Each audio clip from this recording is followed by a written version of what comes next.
Vamos ler então com a ajuda de Deus. Tinha Josias 8 anos de idade quando começou a reinar, e reinou 31 anos em Jerusalém. E era o nome de sua mãe Gedida, filha de Adaís, de Boscate. E fez o que era reto aos olhos do Senhor, e andou em todo o caminho de Davi seu pai, e não se apartou dele nem para a direita, nem para a esquerda. Sucedeu, pois, que no ano 10º do rei Josias, o rei mandou o escrivão Safã, filho de Azalias, filho de Mesulão, à casa do Senhor, dizendo: sobe a Ilquias, o sumo sacerdote, para que tome o dinheiro que se trouxe da casa do Senhor, o qual os guardas do umbral da porta ajuntaram do povo, e que o deem na mão dos que têm o cargo da obra e estão encarregados da casa do Senhor, para que o deem àqueles que fazem a obra que há na casa do Senhor, para repararem as fendas da casa, aos carpinteiros, aos edificadores e aos pedreiros, e para comprar madeira e pedras lavradas, para repararem a casa. Porém, com eles se não fez conta do dinheiro que se lhes entregara nas suas mãos, porquanto obravam com fidelidade. Então disse o sumo sacerdote Ilquias ao escrivão Safã: achei o livro da lei na casa do Senhor. Ilquias deu o livro a Safã e ele o leu. Então o escrivão Safã veio ao rei e referiu ao rei a resposta e disse: teus servos ajuntaram o dinheiro que se achou na casa e o entregaram na mão dos que têm o cargo da obra, que estão encarregados da casa do Senhor. Também Safã, o escrivão, fez saber ao rei, dizendo: o sacerdote Ilquias me deu um livro, e Safã o leu diante do rei.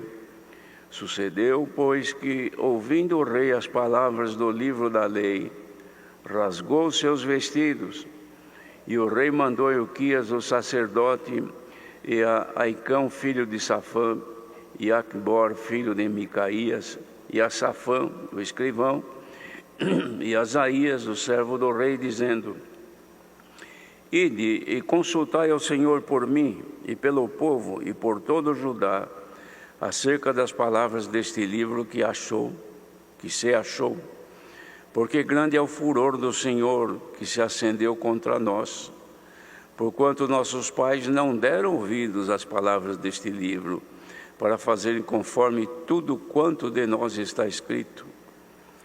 Então foi o sacerdote Ilquias, e Aicã, e Acbor, e Safã, e Asaías, a profetisa Ulda, mulher de Salum, filho de Tikvá, filho de Arás, o guarda das vestiduras, e ela habitava em Jerusalém na segunda parte.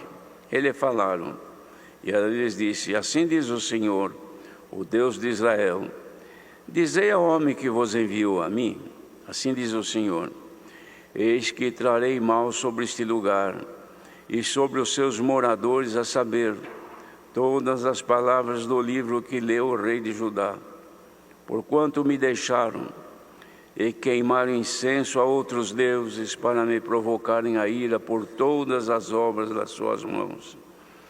O meu furor se atendeu contra esse lugar e não se apagará. Porém ao rei de Judá, que vos enviou a consultar ao Senhor, assim lhe direis: assim diz o Senhor, o Deus de Israel, acerca das palavras que ouviste. Porquanto o teu coração se enterneceu e te humilhaste perante o Senhor, quando ouviste o que falei contra este lugar e contra os seus moradores, que seriam para assolação e para maldição, e rasgaste os teus vestidos, e choraste perante mim, também eu te ouvi, diz o Senhor. Pelo que, eis que eu te ajuntarei a teus pais, e tu serás ajuntado em paz à tua sepultura, e os teus olhos não verão todo o mal que hei de trazer sobre este lugar. Então tornaram a trazer ao rei a resposta.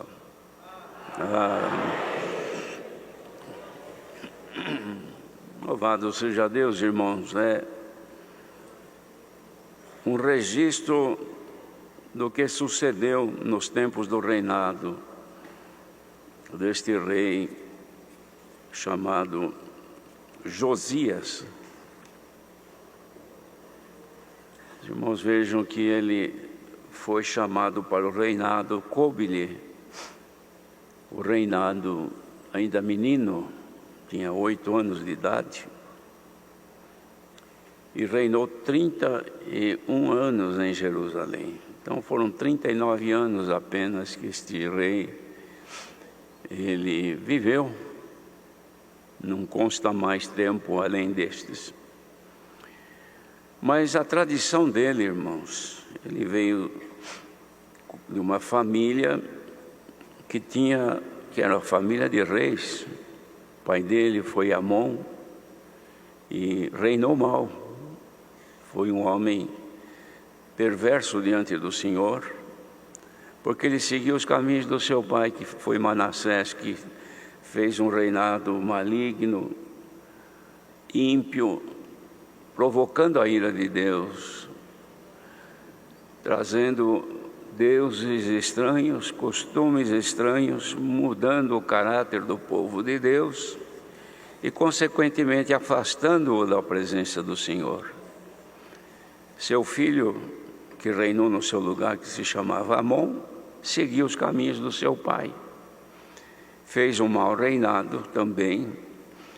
Não se importou em trazer ao povo a realidade da palavra de Deus, deixando oculto a lei, o conhecimento da lei que Deus dera a Moisés, que era fazer o povo achegar-se a Deus, para que pudesse ter sempre o Senhor Deus junto deles. E fez ao contrário, seguiu o exemplo do seu pai. Veio agora então, morrendo, reinou seu filho, este que acabamos de ouvir a sua história, chamado Josias, menino, mas o coração era bom, ainda que criança, mas podemos dizer que aqueles que junto dele, porque ele como um menino de 8 anos, naturalmente, só tinha o título de rei, mas ele não tinha a força, tinha o poder, mas não tinha a força para dominar uma nação corrompida. Certamente os que estavam ao redor dele o ajudaram a governar aquela nação, trazendo o bem, resgatando o bem, buscando trazer de novo aquilo que fez o povo prosperar e viver em paz diante de Deus. E ele aceitou, passou a sua adolescência procurando andar nos caminhos retos do Senhor, o que fez com que pudesse trazer outra vez a dignidade da bênção de Deus, pelo menos sobre ele. O povo estava corrompido, precisava ser doutrinado, ensinado, resgatado do pecado onde estava. Mas ele, na sua sinceridade e obediência a Deus, foi um servo de Deus, usado para desenvolver um trabalho tão importante, que era trazer de novo o povo, fazendo reconhecer o estado miserável em que estavam, para alcançar a misericórdia e a bondade de Deus. E isso agradou ao Senhor, porque o Senhor sonda os corações e acompanha as obras. Uma coisa é seguir as obras de cada um, os feitos de cada um, que os nossos olhos veem e os nossos ouvidos ouvem. Outra coisa é conhecer a origem deles, ou seja, o coração, a intenção das pessoas, que só Deus conhece. Nós podemos conhecer as pessoas e dizer até ou chegar a concluir a tendência da pessoa, por causa daquilo que a gente sabe, do que falam para nós, do que dizem respeito a uma determinada pessoa, Então podemos tecer comentários e juízos, mas o coração é o Senhor Deus que conhece. E Ele julga segundo o coração e a intenção das pessoas. Por isso, irmãos, que diante de Deus, ninguém pode se justificar. Querer justificar pelo bem que fez, pela obra que executou, e apresentar, olha, Senhor, o que eu fiz para aquela família. Olha, Senhor, o que eu fiz para aquele irmão. Olha o que eu fiz naquela congregação. Olha o trabalho que eu fiz na tua obra. Eu trabalhei de dia, de noite, perdi minha saúde, me desgastei, fazendo tanta coisa, Senhor. Agora eu preciso da tua misericórdia. É claro que Deus é benigno, é bom, mas não é só isso que representa quem nós somos. Porque o Senhor olha os trabalhos, mas olha também como é que esse trabalho aconteceu. Como é que foi os planos da pessoa, qual era a intenção da pessoa. Porque existe muito no ser humano, irmãos, tudo que faz com segundas intenções. A intenção vista no exterior, na conduta da pessoa é uma, mas por detrás é outra. A pessoa quer um favor de alguém importante que pode ajudá-la, e ela não tem como chegar e dizer, ó, seu fulano ou dona ciclana, eu preciso de um favor assim. Não tem como chegar e obter. Então o que faz? Ela usa de artifícios, de astúcias, e começa a beneficiar a pessoa, vai agradando, fazendo bem, se prontificando a ajudar, até que ganha a amizade daquela pessoa e a confiança dela. Depois que ganhou a confiança e a amizade, aí aplica o seu golpe. Olha, eu estou precisando, o senhor é meu amigo, eu preciso disso, daquilo outro. E a pessoa confia porque essa aqui é amiga. Ele concede, lhe dá, porque não conhece o coração. Ele não sabe que às vezes aquela pessoa fazia aquilo para querer depois o mal dela, que um dia pegar uma oportunidade e dar um golpe nela. Isso acontece diariamente no mundo. E no meio da Irmandade também não é diferente, acontece muito. Mas Deus não deixa se levar por isso. Não é porque fica querendo agradar ao Senhor da garganta para fora que o Senhor já atende. Não, irmão, o Senhor olha o que está gerando lá dentro. Qual é a intenção? Que espírito domina a pessoa? Bendito seja Deus. De modo, irmãos, que aqui esse é um exemplo de que Deus olhou este menino que tinha boas intenções e, consequentemente, na sua intenção de agradar a Deus, Deus abriu caminhos para ele. Por que Deus não deixou os outros anteriores? Seu pai, que foi morto num golpe que lhe aplicaram, por que não deixou seu pai achar o livro da lei, que estava escondido no templo? Porque ele não se dedicou em reformar o templo. Por que o seu avô Manassés não melhorou seus caminhos, não deixou a impiedade e encontrou o livro da lei que estava escondido no templo? Porque ele não se interessou em reformar o templo, em conhecer o que tinha lá dentro. Se ele tivesse interesse, talvez um dia alguém chegasse e contasse, olha, aqui achei o livro da lei, olha, está aqui, está escrito assim, assim, assim, assim.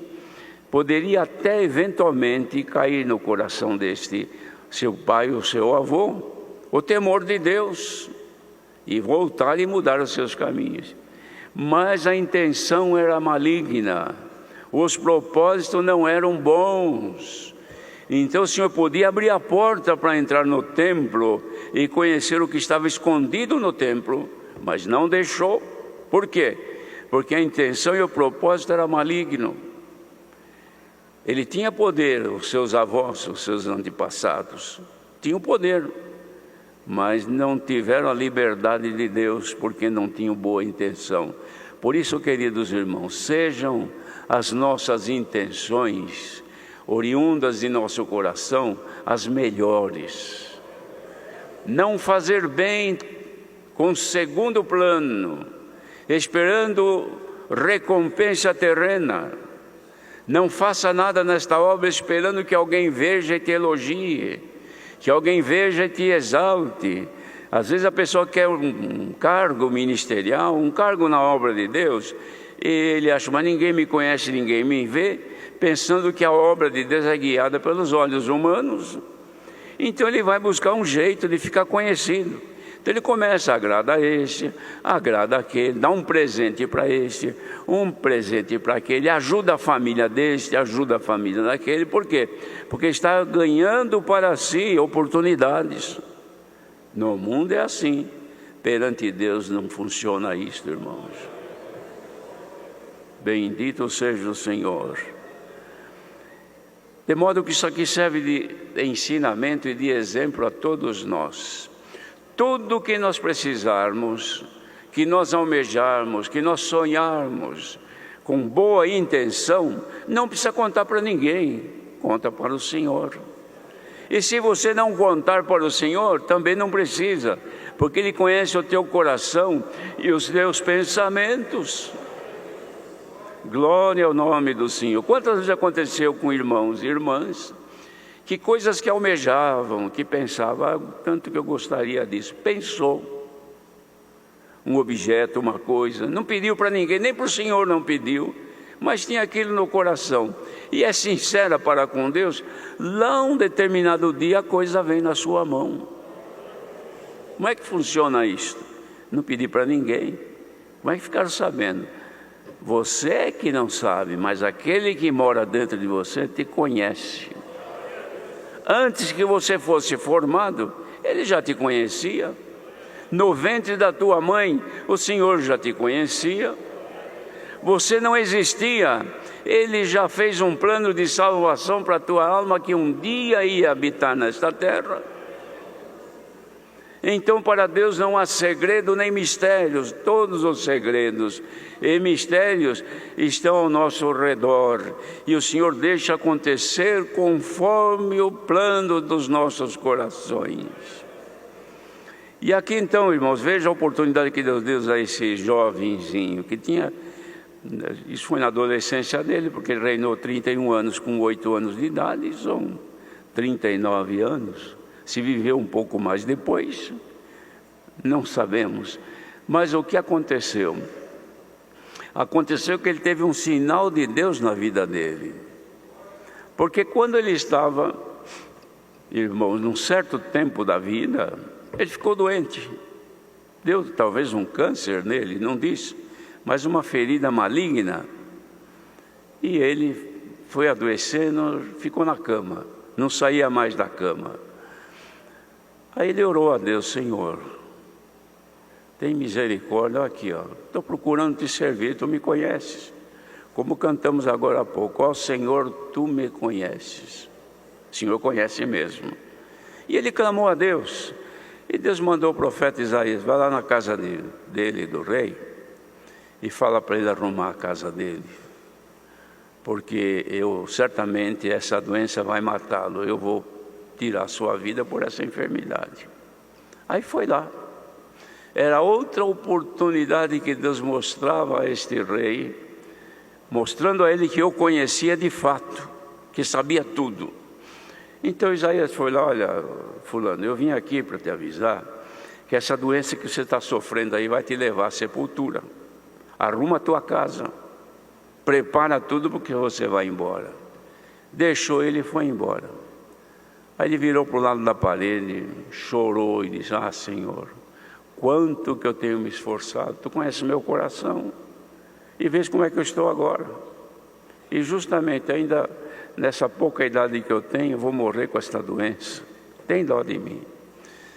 Isaías ainda estava no pátio do palácio do rei. O Senhor falou: volta lá, vai lá, fala para ele que eu ouvi a oração dele e vou acrescentar mais 15 anos de vida. É este Deus que fala conosco nesta manhã. Ele tira a vida, Ele dá a vida, Ele aumenta o tempo de vida, Ele encurta a vida, porque tudo é dEle, é para Ele. E ninguém muda se não for pela misericórdia dEle. Ninguém queira ser superior ao Senhor achando que pensa melhor do que o Senhor, que entende melhor do que o Senhor. Se eu fizesse isso, eu teria feito melhor. Se fosse eu que mandasse aqui, eu teria feito melhor. Irmãos, nós não mandamos nem nós mesmos.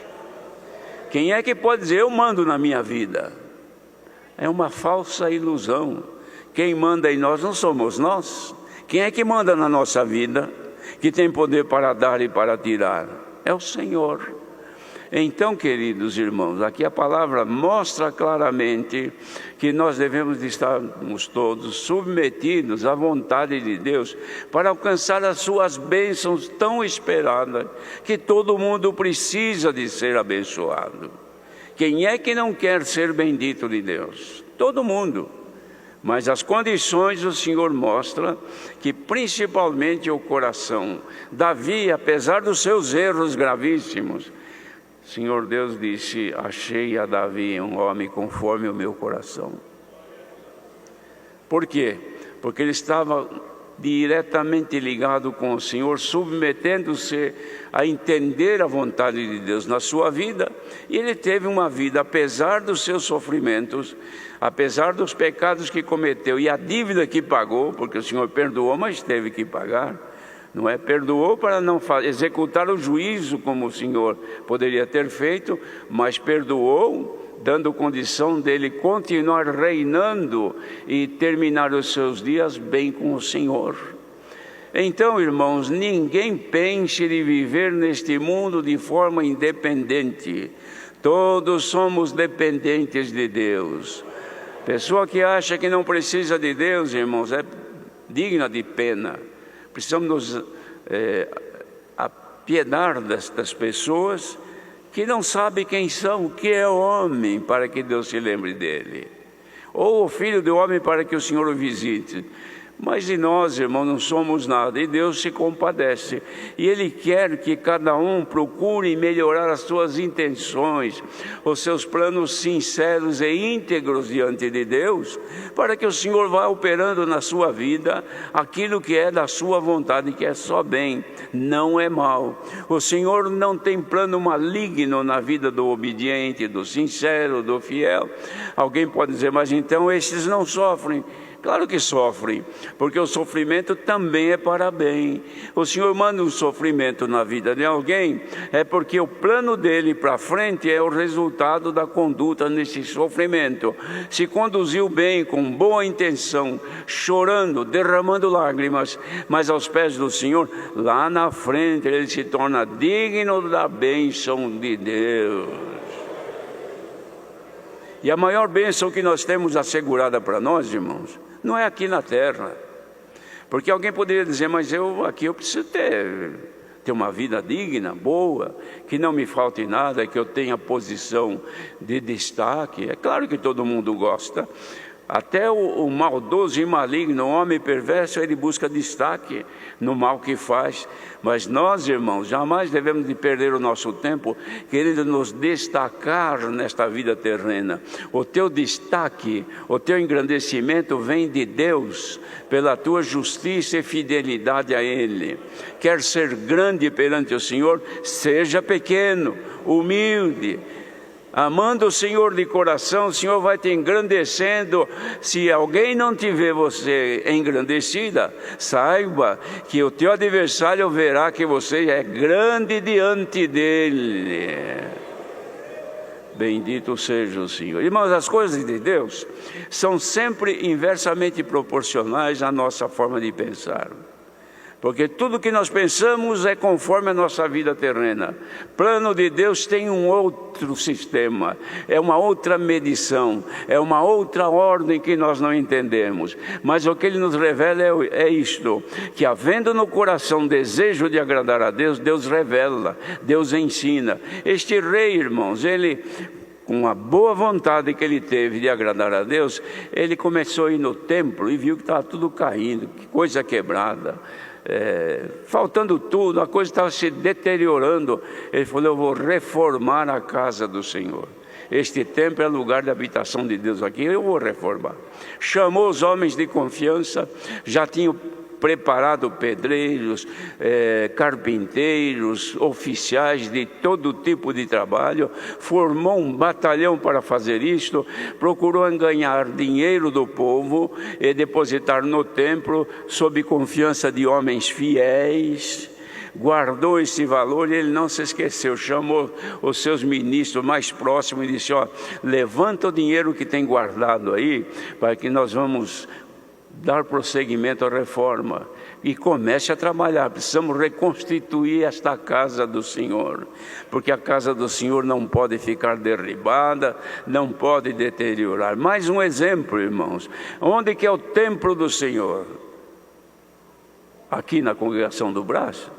Isto aqui é casa de oração, templo somos nós, cada um é templo do Senhor. Aqui, irmão, se racha uma parede, se apaga a luz, vai consertando e vamos dando um jeito para ficar bonito como está. Mas a beleza de Deus, Ele não está olhando isso aqui, Ele está olhando o que está aí dentro do teu coração, porque é aí que Ele habita. Então, quando mandou fazer isso, eles foram lá, começaram a tirar tranqueira para fora, porque eles tinham levado dentro do templo, irmãos, objetos de sacrifício a Baal, a deuses de outras nações, prevaricado, cometeram pecados gravíssimos, foi enchendo a casa do Senhor, o templo, de coisas imundas trazidas de outras nações para sacrificar a outros deuses dentro da casa do Senhor. Limpa tudo, arranca tudo isso aí para fora, vai tirando, que depois nós vamos fazer tudo novo conforme agrade a Deus. Este trabalho deve ser feito em nós. Reforma do templo, de vez em quando precisa fazer, irmãos. Não é reformar a casa de oração que nós chamamos de congregação. Congregação é o povo.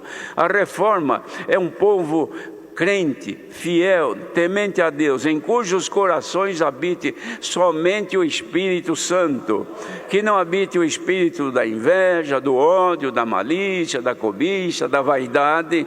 Isto aí é coisa, é sacrifício para outros deuses, para os deuses do presente século, que seja arrancado para fora dos templos onde o Senhor habita, tudo aquilo que se sacrifica aí que não pertence a Deus, porque muita gente carrega dentro de si, carrega inveja, plano maligno, ódio, maldade.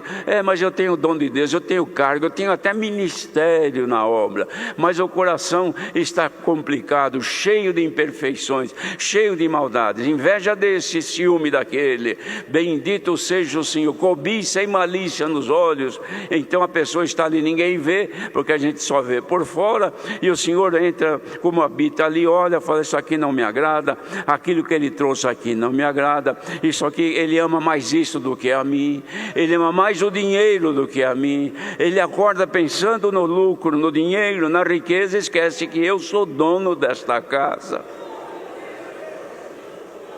Bendito seja o Senhor. E hoje Ele reclama pela reforma do templo, que é o coração. Irmãos, Deus quer fazer obra no meio do seu povo, mas não num coração comprometido. E o que aconteceu lá? Começaram a arrancar tudo para fora, e tira tudo quanto era tranqueira que tinha. Acharam o livro da lei, irmãos, jogado num canto lá escondido. Quando achou, olha o que eu achei aqui, falou com o sacerdote, ele olhou: olha, esse é o livro da lei. Meu Deus, como é que vocês foram achar? Estava jogado num canto aí. Lê aí para mim. Leu e falou: leva isso aí para o rei. Aí ele correu, levou. Rei, mexendo nas coisas jogadas dentro do templo, olha o que foi achado. Os teus servos acharam isso aqui, ó, o livro da lei. Eu vou ler para o senhor. Posso ler? Pode ler. Começou a ler, ele foi ouvindo, é palavra de Deus. É Deus falando, já começou a interpretar, pensar consigo: o que eu estou fazendo está agradando ao Senhor, reformando a casa, o templo do Senhor. Olha o que foram encontrar, esta riqueza jogada aí dentro, misturado com coisas estranhas. E foi lendo, quando leu o juízo de Deus escrito ali por conta da maldade dos seus avós, dos seus antepassados, ele rasgou seu vestido, irmãos. Ficou irado e se humilhou diante de Deus. E Deus estava vendo aquilo. O que fez? O Senhor o abençoou, ajudou, irmãos. Conseguiram reformar o templo. Conseguiram trazer o povo e mostrar ao povo o resultado da desobediência daqueles que estavam diante do povo e que escondiam a lei de Deus, que não mostravam o caminho do Senhor. E o povo de Deus não sabia, o povo ia errando e os que precisavam ensinar não ensinavam. Os juízes não julgavam na justiça. Os que eram sacerdotes escondiam a lei. De preguiça não falava da justiça divina, não falava que Deus somente, não somente prometia a bênção, mas também castigava o desobediente. Escondia tudo isso e o povo ficou à vontade. Via a maldade entrar no templo e ficavam quietos. Quem cala consente. Eles eram omissos, aceitavam e deixavam, e aquilo foi enchendo de maldade, sem saber que tudo aquilo estavam debitando nas suas contas e vinham cobrar depois do povo. Hoje, irmãos, quantas promessas Deus tem feito de bênçãos para o povo, e o Senhor sabe o que Ele prometeu, o que cumpriu, o que está cumprindo, mas Ele sabe que ainda vai cumprir o que Ele falou, que Ele não prometeu, mas Ele falou que vai fazer aos desobedientes. Quando a maldade entrar, bendito seja o Senhor. Quando o pecado entrar, como veio entrando pelas casas, entrando pelas famílias, entrando nos matrimônios, entrando entre os filhos, entrando no meio da orquestra, no meio da multidão, e o pecado vai multiplicando. Entra a vaidade, entra a cobiça, entra a malícia, entra as coisas que desagradam aos olhos de Deus. A gente vê o que vamos fazer e vem entrando. Tudo isto tem preço que vai ser cobrado. Hoje não é que foi achado o livro da lei, mas o Senhor descobriu que entre tantas coisas ruins está aqui a palavra de Deus nesta manhã. Bendito seja Deus. E o juízo virá neste mundo. Bem-aventurados que puderem ser levados antes da grande tribulação que vai vir e que vai apanhar muita gente. Muitos não resistirão, os fiéis haverão de chegar até onde o Senhor permitir, mas vão ver a volta do Senhor Jesus. Antes que o mal chegue, o Senhor virá primeiro. Bendito seja o Senhor. Está aqui hoje, irmãos, a palavra de Deus. Quem tem intenção de agradar a Deus, o Senhor te garante que Ele vai te ajudar na tua fraqueza. Ele vai te dar força para vencer o pecado e a maldade. Quando você errar, corra aos pés do Senhor, humildemente arrependido. O Senhor te reconstitui o teu direito e te dá a condição de estar dentro do livro da lei. Está aqui a palavra de Deus, aqui está ela escrita. E vocês estão ouvindo ela pregada. Aqui está escrita, mas o Espírito Santo dessa Escritura tira agora aquilo que edifica, que aqui também edifica, mas aquilo que ele fala aqui vai direto ao vosso coração, para quem ouve e tem intenção de agradar a Deus. Se o teu intento é melhorar os teus caminhos, o Senhor concorda com a tua intenção.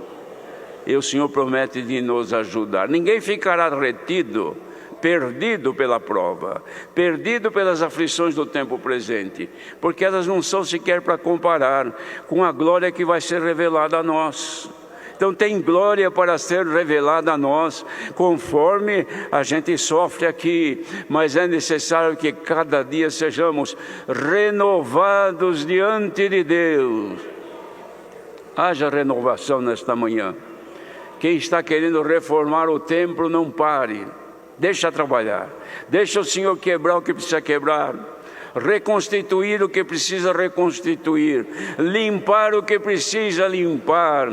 Fazer novo o que não presta mais. E Deus arrumará a tua casa espiritual e não se apartará dela. Deus seja louvado.